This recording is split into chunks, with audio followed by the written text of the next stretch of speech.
All right. Welcome to another episode of The Coffee Course. Today, we're first going to introduce Lana. And I think the most appropriate person to introduce Lana is Alish. Oh, she's not allowed to introduce herself. Yes, obviously. Lana is my personal best friend. I don't know about you. We'll see how this goes. Sorry to the rest of you that thought you were her best friend. Jeez. Yes, you're like a kind of newbie barista. Baby new to barista. specialty. Mhm. Really getting your teeth in there. Yeah. You work in Little Lane in the city, I do. and that is been your first specialty job, Mm-hmm. correct? That is correct. Thank Okay. you. Yeah. I haven't forgotten any major life details or anything. That's all you need to know. Okay, goodbye. Yeah, I've worked in some different coffee jobs before this, but they definitely weren't specialty. And I'm learning a huge amount very, very fast. And I previously learned a huge amount from this lady over here. So, learning every single day. So Yay. much. There's so much in there in coffee. It's endless. But yeah. Great. Fantastic. Well, do you want to introduce today's topic? Because you brought it up in the Coffee Course behind the scenes group chat that no one else is invited to. Very exclusive. Yeah.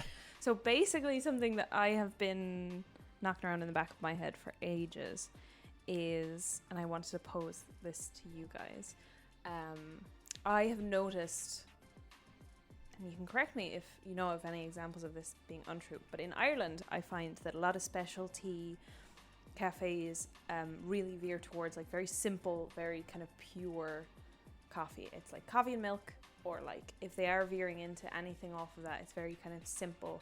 Whereas I've noticed in other countries, for the States, as an example of like barista friends I have in the States, that even in specialty shops, there's a lot of variation of like seasonal drinks, flavored drinks. A lot of them do their own syrups and like have a specialty, almost like a specialty mindset going into coffee beverage creation. And whether, I guess the question I'm posing is whether or not Ireland not kind of jumping on that, is that like sticking to the more kind of pure side of coffee, or is that actually kind of are we screwing ourselves over by sticking to the classics and the simple and focusing on the coffee itself? I would definitely relate to that. When I was first getting into coffee, and when you find out about specialty, you think that it's an elite club, Yes. and you must contain yourself in a box. And the more like puritanical you are, almost the better you are as a barista. Yeah. Yeah. And Only chew the beans. That's all you're literally, like if I could eat them, I would. Yeah. You I feel mean, like I anything do, else but- would embarrass you if you said Yeah, it. Yeah, Like, exactly. If you Yeah. did this, people would be like, Oh my God. Yeah. you obviously haven't been around this long, you know. Side note, my colleague Jess did say recently that she's never met anybody who wants to eat the beans more than I do. Because apparently basically every time I open a bucket, I either look or verbally express how badly I would like to consume the beans. So I am obviously very puritanical. I only eat the beans. Play. It actually Wow. doesn't brew at all anymore. No, Yeah, I've given just it up. eats beans. I have to laser remove all these tattoos now. That's the fifth wave of coffee where you just It's Oh, eat just wow. chewing beans. beans. Yeah. Real dry. Yeah. Yeah. I actually had a friend in college who we'd wake up at the closest possible time to a lecture. Okay. So we wouldn't have time for a cup of coffee. Oh God. So he would just grab a handful of beans No, and eat them on his no, way to college. no. It was fantastic. Like, it Did he worked. actually get caffeine from it? Yeah, caffeine hit, yeah. I mean, it tasted crap, but you get I caffeine. Okay. think that must be a bit placebo. Maybe it was placebo. It's got but the amount that his saliva could extract the caffeine. Like how much? surely inside there you digest and Maybe. extract. Yeah.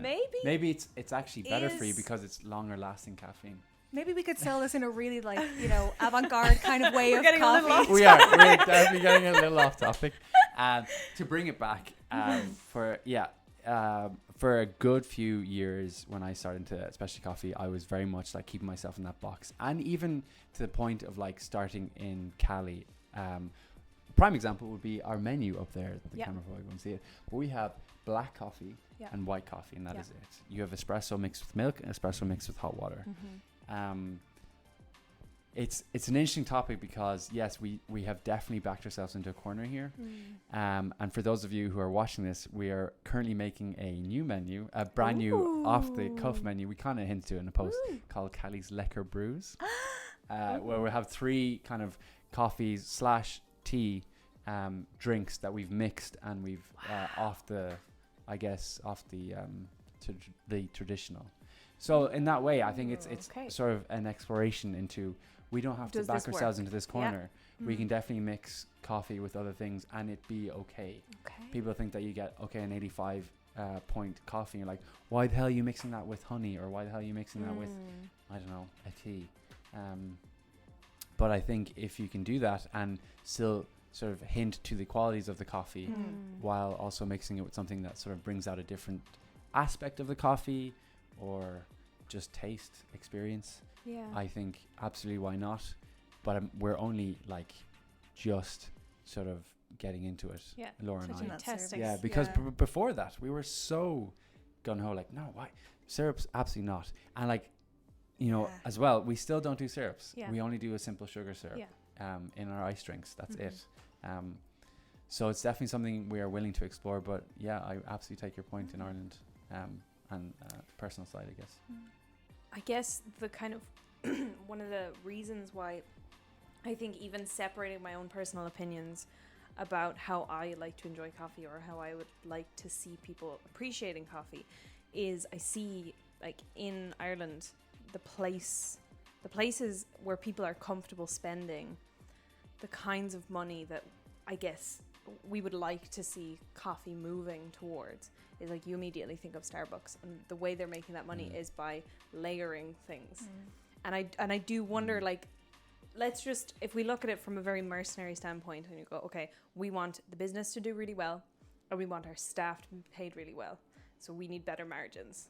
How do you make better margins? If you can charge, you know, €4, €5, €6 for a drink, people are comfortable with it because they're getting this, like, cocktail basically. And then you're making better margins, and then you can pay your staff better, and there's still an offering for people who want some incredibly pulled espresso, hand poured filter, whatever. I don't know. Yeah, Like, is that trade-off Yeah. worth it then? Yeah. Is there benefit to having that kind of purism to, like, Yeah. we just serve black and white coffee? Lana, do you have any thoughts? Yeah, I think this is interesting because I actually was talking to my colleague Adam, who works in Little Lane with me, about this exact topic.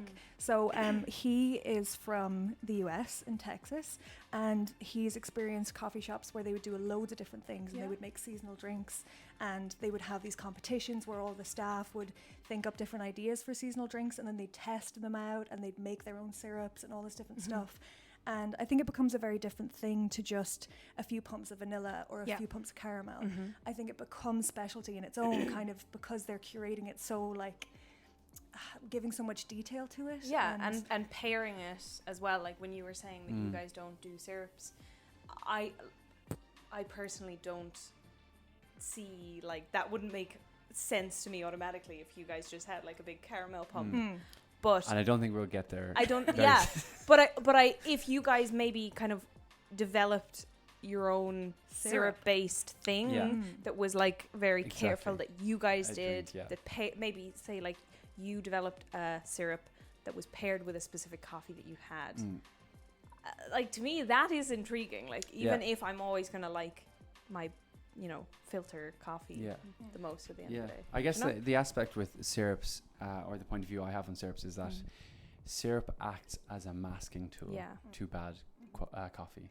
And that's why you have the likes of Starbucks and other Yes. sort of common commercials. Commoners. anything to cancel out the bitter. Yeah, It's just, exactly. yeah. Let's flood it with vanilla Okay, or with caramel, I so will people say- can't taste that. Does milk not do the exact same thing?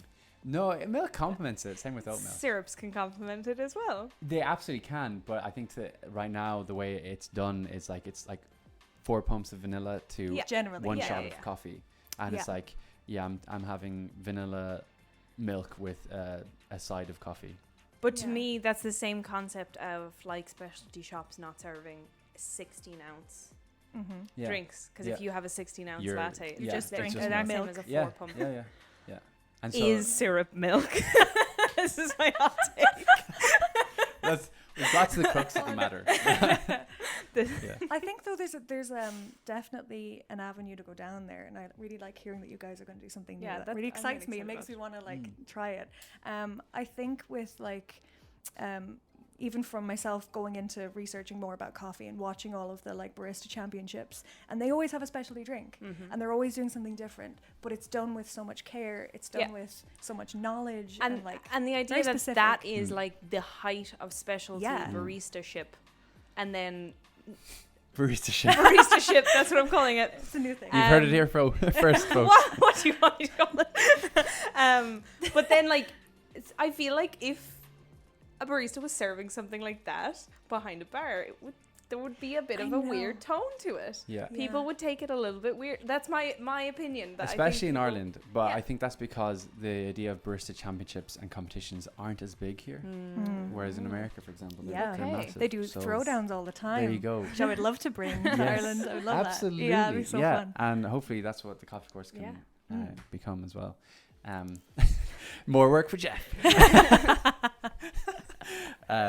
But yeah, I like that they've made a signature drink, so it's not just a vanilla latte or a caramel latte or whatever. It's something different that they've actually thought about. Yeah, specifically with that like bean or coffee, especially so. To complement exactly. it. Yeah. So I think anything done with like that level of consideration for the starting with the coffee and working your way up. Yeah. To me, that's specialty. Yeah. You know, it's like care, consideration, and you're always focused on the coffee. Yeah. Then you can put your whatever weird stuff you want. I would like to see more shops trying what you're saying you're going to try, which is just like dip your toe in. Yeah. Just like have a weekend menu, try it out, see how people react, but do it with the same care that you select your roasters and dial in a coffee and do all the things that you do. Yeah, it's definitely very much an experimental thing for us. So we'll see how it's received, how it goes, how we like it. I'm excited. Also, you have to, a major thing to this actually, point is how workable into your workflow is it? This is super If you have a queue of 20 people out the door, can you make cocktails for 20 people in like a minute or two? No. So that could be a factor in it. And that's why just a couple of pumps of syrup are so easy. Yeah. So that's definitely something you have to work. And so there's for sure points on both sides, I guess. But is that a good place to leave it? Yeah, I think so. Yeah. I'm excited. So coffee, syrups all the way. Syrup is milk.